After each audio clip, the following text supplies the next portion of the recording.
இந்த பிராந்தியத்தில் இருக்கக்கூடிய அமெரிக்க தளங்கள் அழிக்கப்படுவதை நீங்கள் கண்டீர்கள். அதே போன்று அமெரிக்க போர்க்கப்பல்கள் மூழ்கடிக்கப்படுவதனையும் காண்பீர்கள்.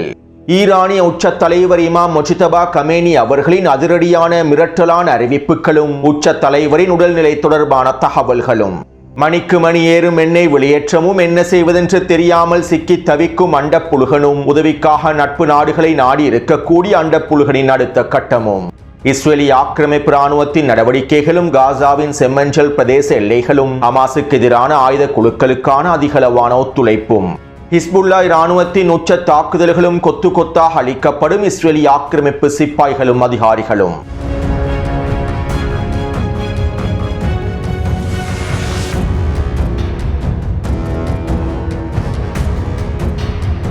இது ஈரான் அப்டேட்டின் 123வது காணொளியாகும். இன்று மதியம் வெளியிட்ட காணொளியை பார்வையிடாதவர்கள் கீழே இருக்கக்கூடிய லிங்கினை பயன்படுத்தி பார்வையிடுங்கள். அப்போது தான் செய்திகளுடைய தொடர்ச்சியை உங்களுக்கு தெளிவாக புரிந்து கொள்ள முடியும். அடிமைகளும் துரோகிகளும் ஒன்றிணைந்து ஹமாஸின் முதுகில் குத்தி யுத்த நிறுத்தம் என்கின்ற பெயரில் காசாவிலே நடைமுறைப்படுத்தப்பட்டிருக்கக்கூடிய பேரழிவிலே பலஸ்தீனிய மக்கள் அத்தியாவசிய உணவுப் பொருட்கள் இல்லாமல் சிக்கி தவிக்கின்றார்கள். ரஃபா கடவை பிரதேசமானது இதுவரைக்கும் அத்தியாவசிய உணவுப் பொருட்களுக்காக திறக்கப்படவில்லை. காசாவுக்குள்ளே அதிகளவான இனிப்பு பண்டங்கள் சாக்லேட்டுகள் கொண்டு செல்லப்படுகின்றன. அடிமை அரபு நாடுகளிலிருந்து அனுப்பி வைக்கப்படக்கூடிய காலாவதியான சாக்லேட்டுகள், இனிப்பு பண்டங்கள், பிஸ்கட் வகைகள் என்பனவே அதிகமாக காசாவுக்குள் அனுமதிக்கப்படுகின்றன.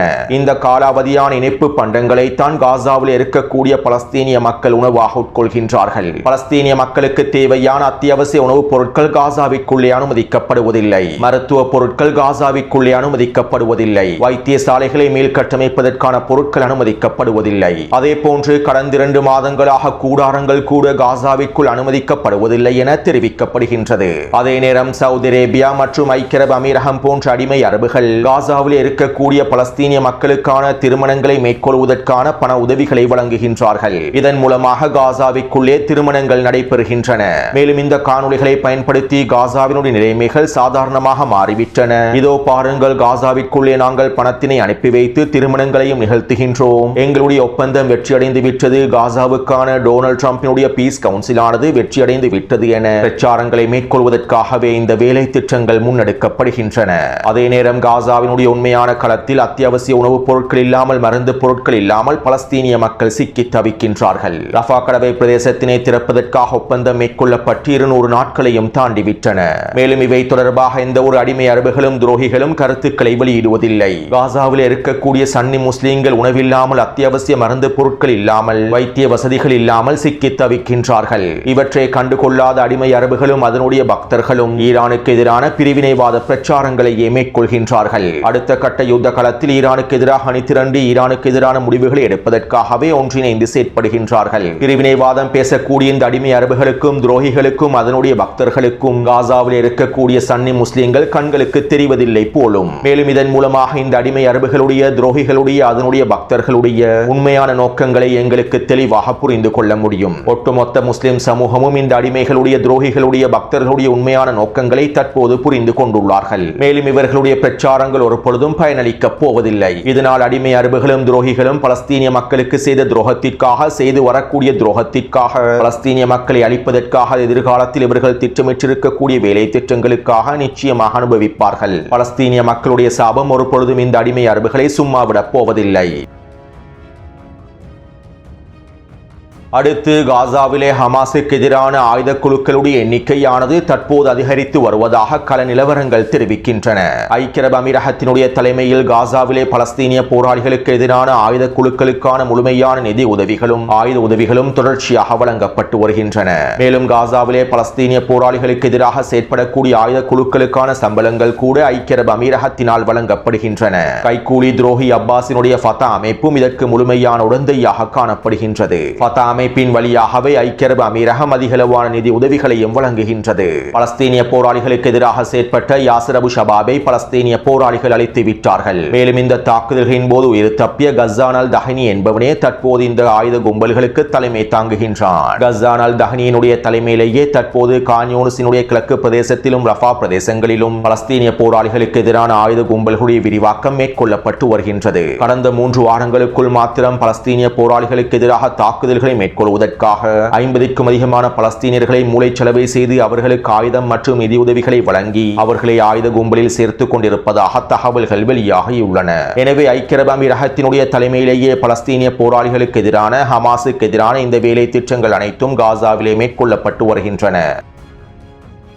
அடுத்து கடந்த 200 நாட்களாக காசாவிலே மஞ்சள் எல்லை பிரதேசத்தினை இஸ்ரேலி ஆக்கிரமிப்பு படிப்படியாக விரிவாக்கி வந்தது. மஞ்சள் எல்லை பிரதேசத்தினை விரிவாக்கி அதிகளவான பிரதேசங்களை கைப்பற்றுவதற்கான வேலை திட்டங்களை முன்னெடுத்திருந்தது. இதற்கமைவாக மஞ்சள் எல்லை பிரதேசத்திலே தொடர்ச்சியான தாக்குதல்களையும் மேற்கொண்டிருந்தது. மேலும் தற்போது இஸ்ரேலி ஆக்கிரமிப்பு ராணுவம் காசாவின் வரைபடத்தில் புதிய செம்மஞ்சள் நிற எல்லையையும் அடையாளப்படுத்தி வரைபடங்களை வெளியிட்டுள்ளது. அதாவது மஞ்சள் எல்லை பிரதேசத்திலிருந்து விரிவாக்கி கைப்பற்றப்பட்டிருக்கக்கூடிய பிரதேசங்களை ஒன்றிணைத்து தற்போது செம்மஞ்சள் நிற பிரதேசம் உருவாக்கப்பட்டுள்ளது. குறித்த வரைபடத்தில் இதனை உங்களுக்கு தெளிவாக அவதானிக்கலாம். மஞ்சள் நிற எல்லை பிரதேசத்திலிருந்து படிப்படியாக தரைமட்டமாக்கக்கூடிய தாக்குதல்களை மேற்கொண்டு பிரதேசங்களை கைப்பற்றி இஸ்ரேலி ஆக்கிரமிப்பு செம்மஞ்சள் நிற எல்லை பிரதேசத்தினை உருவாக்கியுள்ளது.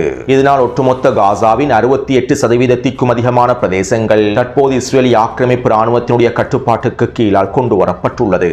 200 நாட்களுக்கு முன்பு ஒப்பந்தம் ஆரம்பிக்கப்பட்ட சந்தர்ப்பத்தில் காசாவின் 58% பிரதேசங்களே மஞ்சள் எல்லை பிரதேசங்களாக அடையாளப்படுத்தப்பட்டிருந்தன. ஒப்பந்தம் மேற்கொள்ளப்பட்டு 200 நாட்கள் கடந்துள்ள நிலைமையில் காசாவின் 68% பிரதேசங்களை இஸ்ரேலி ஆக்கிரமிப்பு தன்னுடைய கட்டுப்பாட்டுக்கு கீழால் கொண்டு வந்துள்ளது. எனவே இவை அனைத்தும் அடிமை அரபுகளும் துரோகிகளும் ஒன்றிணைந்து ஹமாஸின் முதுகில் குத்தி பலஸ்தீனிய மக்களுடைய முதுகில் குத்தி மேற்கொள்ளப்பட்ட ஒப்பந்தத்தினுடைய விளைவுகளாகும். மீண்டும் இந்த பிரதேசங்களை பலஸ்தீனிய போராளிகள் கைப்பற்ற வேண்டுமாக இருந்தால் ஆக்கிரமிப்புக்கு எதிரான அடுத்த கட்ட போரை மேற்கொள்வதன் மூலமாகவே கைப்பற்ற முடியும் என்பதும் குறிப்பிடத்தக்க விடயமாகும்.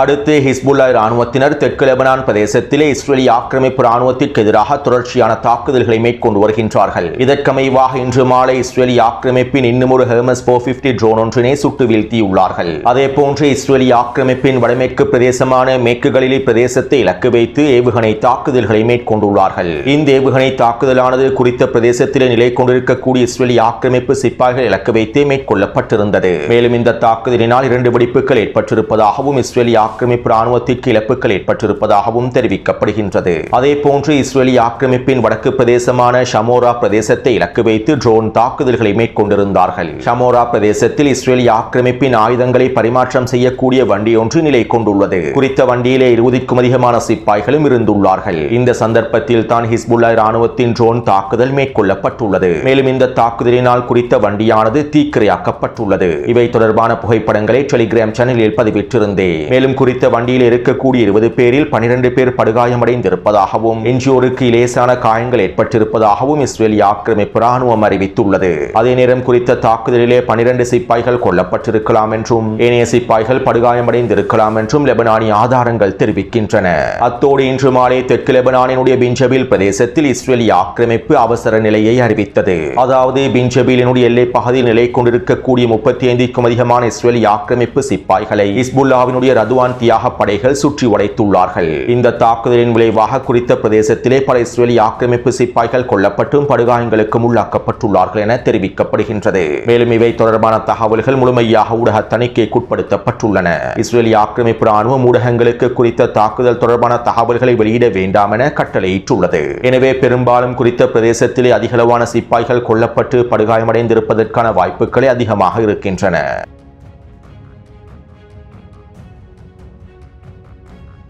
ஈரானுக்கு எதிரான உச்ச கடற்படை முற்றுகையை நீடிக்கப் போவதாகவும் ஈரானுக்கு எதிரான உச்சக்கட்ட பொருளாதார தடையை விதிக்கப் போவதாகவும் ஈரானை சரணடைய வைப்பதற்கான பிளான் சியை டொனால்ட் ட்ரம்ப் களமிறக்கியிருந்தார். மேலும் இவ்வாறு டொனால்ட் ட்ரம்ப் ஈரானுக்கு எதிரான பிளான் சியை களமிறக்கி 1-2 மணித்தியாலங்களுக்குள்ளேயே சர்வதேச சந்தையில் எண்ணெய் விலையானது $120 உயர்ந்தது. மேலும் கடந்த 6 மணித்தியாலங்களுக்கு முன்பு எண்ணெய் விலையானது $124 உயர்ந்துள்ளது. இந்த நிலைமை நீடித்தால் நாளைய தினத்தில் எண்ணெய் விலையானது $128 உயர்ந்து விடும் என்றும் இன்னும் ஒரு சில தினங்களுக்குள் எண்ணெய் விலையானது $140 அடைந்து விடும் என்றும் தெரிவிக்கப்படுகின்றது. அண்ட புலுகன் டொனால்ட் ட்ரம்பினுடைய ஈரானுக்கு எதிரான முட்டாள்தனமான முற்றுகையின் விளைவாகவும் பிளான் சி திட்டத்தின் விளைவாகவும் சர்வதேச சந்தையில் மிகப்பெரிய பதற்றம் ஏற்பட்டுள்ளது.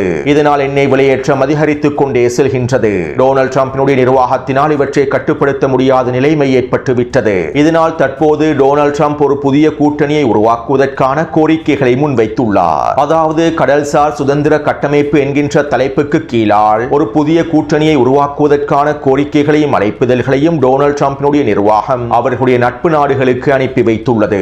ஈரானுக்கு எதிரான பிளான் சி திட்டத்தினை அறிவித்ததை தொடர்ந்து ஏற்பட்டிருக்கக்கூடிய எண்ணெய் விலையேற்றத்தினை கட்டுப்படுத்த முடியாததனால் ஹெர்முஸ் ஜலசந்தி பிரதேசத்தினை திறப்பதற்காகவும் ஹெர்முஸ் ஜலசந்தி பிரதேசத்தினை மீட்டெடுப்பதற்காகவும் சர்வதேச கப்பல் போக்குவரத்தை பாதுகாப்பதற்காகவும் அவசரமாக நாங்கள் கடல்சார் சுதந்திர கட்டமைப்பை உருவாக்க வேண்டும், தேவையான நாடுகள் அனைத்தையும் இந்த கட்டமைப்புக்குள்ளே இணைத்துக் கொள்ள வேண்டும் என அண்ட புல்கன் டொனால்ட் ட்ரம்ப் கோரிக்கைகளை முன்வைத்து வேலை திட்டங்களையும் ஆரம்பித்துள்ளார். இதற்கமைவாக இன்றைய தினம் அமெரிக்காவின் வெளியுறவுத்துறை அமைச்சகத்தோடு ஒவ்வொரு நாடுகளுக்கும் டொனால்ட் ட்ரம்பினுடைய கோரிக்கை கடிதங்கள் அனுப்பி வைக்கப்பட்டிருப்பதாக தெரிவிக்கப்படுகின்றது. உண்மையிலேயே என்ன செய்வதென்று தெரியாமல் சிக்கிக் கொண்டிருக்கக்கூடிய டொனால்ட் ட்ரம்பினதும் அவருடைய நிர்வாகத்தினதும் இந்த வேலை திட்டங்களை நினைத்தால் வேடிக்கையாகவே இருக்கின்றன.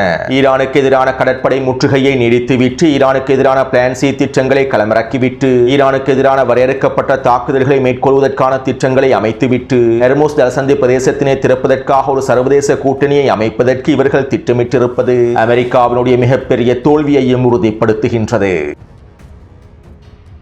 அடுத்து ஈரானின் உச்ச தலைவர் முஜ்தபா கமேனி தொடர்பாகவும் அவருடைய உடல்நிலை தொடர்பாகவும் சில தகவல்கள் வெளியாக இருந்தன. சில நம்பகமான ஈரானிய ஆதாரங்களை குறிப்பிட்டு ஃபாரின் பாலிசி ஊடகமே இந்த தகவல்களை வெளியிட்டிருந்தது. அதாவது ஈரானின் புதிய உச்ச தலைவர் முஜ்தபா கமேனி அவர்கள் பாதுகாப்பாக கட்டுப்பாடான முறையில் வைக்கப்பட்டுள்ளார், உறுதியான கட்டுப்பாட்டுக்கு கீழால் வைக்கப்பட்டுள்ளார். சமீபத்திய நாட்களில் ஈரானினுடைய மிக முக்கியமான தலைமைகள் அவரை சந்தித்துள்ளார்கள். பல பாதுகாப்பு நடவடிக்கைகளை மேற்கொண்டதற்கு பின்பே இந்த சந்திப்பும் நடைபெற்றுள்ளது. மேலும் ஈரானின் உச்ச தலைவர் முஜ்தபா கமேனி அவர்கள் 3 படுகொலை தாக்குதல்களில் இருந்து உயிர் தப்பியுள்ளார். ஆயத்துல்லா அலி கமேனி அவர்கள் படுகொலை செய்யப்பட்டதற்கு பின்பு முஜ்தபா கமேனி அவர்களை படுகொலை செய்வதற்காக அமெரிக்காவும் இஸ்ரேலி ஆக்கிரமிப்பும் 2 தடவை முயற்சி செய்து தாக்குதல்களை மேற்கொண்டிருந்தன. இந்த தாக்குதல்களில் இருந்து முஜ்தபா கமேனி அவர்கள் உயிர் தப்பியுள்ளார். இதற்கமைவாகவே தற்போது உயர் பாதுகாப்பு கட்டமைப்புக்குள் அவர் பாதுகாப்பாக வைக்கப்பட்டுள்ளார். மேலும் ஈரானினுடைய பேச்சுவார்த்தை, அரசியல் களம் என்பன அனைத்தும் ஈரானிய IRGC ராணுவத்தினுடைய தலைமை அதிகாரிக்கு கீழாலேயே இடம்பெறுகின்றன. IRGC ராணுவத்தின் தலைமை தளபதி அகமது வாஹிதி அவர்களுடைய தலைமைக்கு கீழாலேயே அனைத்து விதமான வேலை திட்டங்களும் ஒருங்கிணைக்கப்பட்டு சிறப்பாக மேற்கொள்ளப்படுகின்றன. அமெரிக்காவினுடைய முன்மொழிவுகளை ஈரான் ஏற்றுக்கொள்ளாமல் இருப்பதற்கும் நிபந்தனைகளில் உறுதியான நிலைப்பாட்டை வெளிப்படுத்தி இருப்பதற்கும் மிக முக்கியமான காரணமே IRGC ராணுவத்தினுடைய கட்டுப்பாட்டுக்கு கீழால் அனைத்து அரசியல் மற்றும் இராணுவ நடவடிக்கைகள் கொண்டு வரப்பட்டுள்ளமையே. மேலும் ஈரானிய உச்ச தலைவர் முஜ்தபா கமேனி அவர்களுடைய வழிகாட்டுதலுக்கு கீழாலேயே IRGC ராணுவத்தினுடைய தலைமை தளபதி அகமது வாஹிதி அவர்கள் செயற்படுகின்றார். இவர்களுக்கு இடையிலான ஒருங்கிணைப்பு மிகவும் பாதுகாப்பான முறையில் மேற்கொள்ளப்படுகின்றன. அதிகமாக இவர்கள் எழுத்து மூலமாகவே செய்திகளை பரிமாற்றம் செய்கின்றார்கள். எந்தவிதமான தகவல் தொடர்புகளும் பயன்படுத்தப்படுவதில்லை. அதே போன்று படுகாயமடைந்த முஜ்தபா கமேனி அவர்களுடைய உடல்நிலையானது தற்போது மிகவும் ஆரோக்கியமாக இருப்பதாகவும் அவரே சுயமான வேலைகளை செய்து கொள்வதாகவும் அவருடைய மன உறுதி உச்சளவில் இருப்பதாகவும் தெரிவிக்கப்படுகின்றது. அதே போன்று இனி வரக்கூடிய நாட்களில் ஈரானிய தலைமைகளை முழுமையாக பாதுகாப்பதற்காக ஈரானிய ராணுவமும் IRGC ராணுவமும் ஈரானிய உளவு பிரிவினரும் பலதரப்பட்ட வேலை திட்டங்களை முன்னெடுத்திருப்பதாக குறித்த ஊடகமானது சுட்டிக்காட்டியுள்ளது. இப்படியான நிலைமையிலேயே இன்றைய தினம் ஈரானின் உச்ச தலைவர் முஜ்தபா கமேனி அவர்கள் விசேட அறிவிப்பொன்றை வெளியிட்டிருந்தார். எழுத்து மூலமாகவே இந்த அறிவிப்பை வெளியிட்டுள்ளார். 400 வருடங்களுக்கு முன்பு போர்த்துகேயர்கள் பாரசீக வளைகுடாவில் மிகப்பெரிய தோல்வியை சந்தித்தார்கள். மேலும் இதனை ஞாபகமூட்டும் வகையிலேயே ஏப்ரல் 30ஆம் தேதி பாரசீக வளைகுடா தினம் கொண்டாடப்படுகின்றது. எனவே இந்த சந்தர்ப்பத்தை பயன்படுத்திய ஈரானிய உச்ச தலைவர் முஜ்தபா கமேனி அவர்கள் அதிரடியான மிரட்டலான அறிவிப்பை வெளியிட்டிருந்தார். மேலும் அவருடைய அறிவிப்பில் இருக்கக்கூடிய விடயங்களை சுருக்கமாக பதிவிடுகின்றேன். இந்த பிராந்தியத்தில் இருக்கக்கூடிய முஸ்லிம் நாடுகளுக்கு இறைவன் வழங்கியிருக்கக்கூடிய மிகப்பெரிய அருட்கொடையே இந்த பாரசீக வளைகுடாவாகும். அதிலும் குறிப்பாக ஈரான் இஸ்லாமிய குடியரசுக்கு வழங்கப்பட்டிருக்கக்கூடிய மிகப்பெரிய அருட்கொடையே இந்த பாரசீக வளைகுடா பிரதேசமாகும். உண்மையில் பாரசீக வளைகுடா பிரதேசம் என்பது நீர்நிலையை தாண்டி ஒரு மிகப்பெரிய அடையாளமாகும். பல நாடுகளுக்கு இடையிலான இணைப்பாகவும் உலக பொருளாதாரத்தின் ஒரு முக்கியமான பகுதியாகவும் பாரசீக வளைகுடா காணப்படுகின்றது. இந்த பாரசீக வளைகுடா பிரதேசத்தினை கைப்பற்றிக் கொள்வதற்கு நூற்றாண்டு காலமாக அமெரிக்கர்கள், ஐரோப்பியர்கள் என பல ஆக்கிரமிப்பாளர்கள் முயற்சி செய்துள்ளார்கள். வரலாற்று நெடுகிலும் பாரசீக வளைகுடா பிரதேசத்தை கைப்பற்றுவதற்கு பல முயற்சிகள் மேற்கொள்ளப்பட்டுள்ளன. ஆனால் இவ்வாறு பாரசீக வளைகுடா பிரதேசத்தை கைப்பற்றுவதற்காக படையெடுத்தவர்கள் அனைவரும் பாரசீக வளைகுடா பிரதேசத்திலேயே மூழ்கடிக்கப்பட்டுள்ளார்கள். எனவே தற்போது அமெரிக்கர்களும் ஜியோனிஸ் ஆக்கிரமிப்பாளர்களும் பாரசீக வளைகுடா பிரதேசத்திலே கூடுகட்டி வாழ்வதற்கு முயற்சி செய்கின்றார்கள். பாரசீக வளைகுடா பிரதேசத்திலே அவர்களுடைய இருப்பை உறுதி செய்வதற்கு முயற்சி செய்கின்றார்கள். வருகின்றார்கள். இவை அனைத்தும் இந்த பிராந்தியத்திற்கான மிகப்பெரிய அச்சுறுத்தலாகும். இந்த பிராந்தியத்திலே அமெரிக்க ஆக்கிரமிப்பும் ஜியோனிச ஆக்கிரமிப்பும் உருவாக்கி இருக்கக்கூடிய ஒவ்வொரு நலன்களையும் பாதுகாப்பதற்கு அவர்களுக்கு எந்த பலமும் இல்லை. இவ்வாறு அவர்களுடைய தளங்களையே பாதுகாக்க முடியாதவர்கள், நலன்களையே பாதுகாக்க முடியாதவர்கள் இந்த பிராந்தியத்திற்கான பாதுகாப்பை வழங்குவது என்பது நினைத்து கூட பார்க்க முடியாத ஒன்றாகும். இறைவனின் உதவியோடு பாரசீக வளைகுடா பிரதேசம் செழிப்பாக இருக்க வேண்டுமாக இருந்தால் அது அமெரிக்க ஆக்கிரமிப்பு இல்லாத, ஜியோனிச ஆக்கிரமிப்பு இல்லாத, அமெரிக்க மற்றும் ஜியோனிச ஆக்கிரமிப்பு நலன்களுக்கு சேவை செய்யக்கூடிய தலைமைகள் இல்லாத பிரதேசமாக இருந்தால் மாத்திரமே முடியும். இன்று ஈரான் இஸ்லாமிய குடியரசின் மிகப்பெரிய எழுச்சியானது அமெரிக்கர்களுக்கும் ஜியோனிச ஆக்கிரமிப்பாளர்களுக்கும் மிகப்பெரிய தலையீடியாக மாறியுள்ளது. மேலும் ஹெர்முஸ் ஜலசந்தி பிரதேசம் இதற்கு முன்பு இருந்ததை போன்று இருக்காது. ஈரான் இஸ்லாமிய குடியரசினுடைய முழுமையான கட்டுப்பாட்டில் தான் இருக்கும். பாரசீக வளைகுடா பிரதேசத்தினை பாதுகாப்பதற்காகவும் பாரசீக வளைகுடாவினுடைய எதிர்காலத்திற்காகவும் என்னவெல்லாம் செய்ய வேண்டுமோ அவை அனைத்தையும் நாங்கள் செய்வோம். பாரசீக வளைகுடாவிலிருந்து அமெரிக்காவை முழுமையாக வெளியேற்றி அமெரிக்காவின் நலன்களுக்கு சேவை செய்யக்கூடியவர்களையும் முழுமையாக வெளியேற்றுவோம். ஹெர்முஸ் ஜலசந்தி பிரதேசத்திலே நாங்கள் புதிய சட்டங்களை நடைமுறைப்படுத்தியுள்ளோம். இந்த சட்டத்திட்டங்களுக்கு அமைவாக ஹெர்முஸின் புதிய நிர்வாகம் அனைத்தையும் மேற்கொள்ளும். பிராந்தியத்தில் இருக்கக்கூடிய அனைத்து நாடுகளும் முழுமையான பயன்களை பெற்றுக் கொள்வார்கள். இதற்கான வேலை திட்டங்களையும் நாங்கள் நடைமுறைப்படுத்துவோம். மேலும் பாரசீக வளைகுடா பிரதேசத்தை கைப்பற்றுவதற்கும் ஹெர்முஸ் ஜலசந்தி பிரதேசத்தை கைப்பற்றுவதற்கும் நினைப்பவர்கள் இந்த நீரினுடைய ஆழத்திற்குள்ளேயே புதைக்கப்பட்டு விடுவார்கள். அமெரிக்காவை வழிபடுபவர்களும் அமெரிக்காவிடம் பாதுகாப்பை தேடுபவர்களும் இந்த விடயத்தினை தெளிவாக புரிந்து கொள்ள வேண்டும் என ஈரானிய உச்ச தலைவர் இமாம் முஜ்தபா கமேனி அவர்கள் அதிரடியான கருத்துக்களை வெளியிட்டுள்ளார். அடுத்து இன்றைய தினம் டொனால்ட் ட்ரம்ப் ஈரானுக்கு எதிரான தாக்குதல் தொடர்பான விசேட அமர்வுகளை நடத்தப் போகின்றார். அமெரிக்க மத்திய கட்டளை தளபதியும் கூட்டுப்படை தளபதியும் ஈரானுக்கு எதிரான புதிய தாக்குதல் திட்டங்களை டொனால்ட் ட்ரம்பிடம் முன்வைக்கப் போகின்றார்கள். முன்னைய காணொலியிலும் இவை தொடர்பாக தெளிவாக குறிப்பிட்டிருந்தேன். மேலும் இதைத் தொடர்ந்து ஈரானிய விண்வெளி படையினுடைய தளபதி இவ்வாறு தெரிவித்துள்ளார். ஈரானுக்கு எதிராக எதிரி திடீரென தாக்குதல்களை மேற்கொள்வதற்கு திட்டமிட்டிருந்தாலும், வரையறுக்கப்பட்ட குறுகிய தாக்குதல்களை மேற்கொள்வதற்கு திட்டமிட்டிருந்தாலும் இந்த தாக்குதல்களுக்கான உச்ச பதிலடிகளையே நாங்கள் வழங்குவோம்.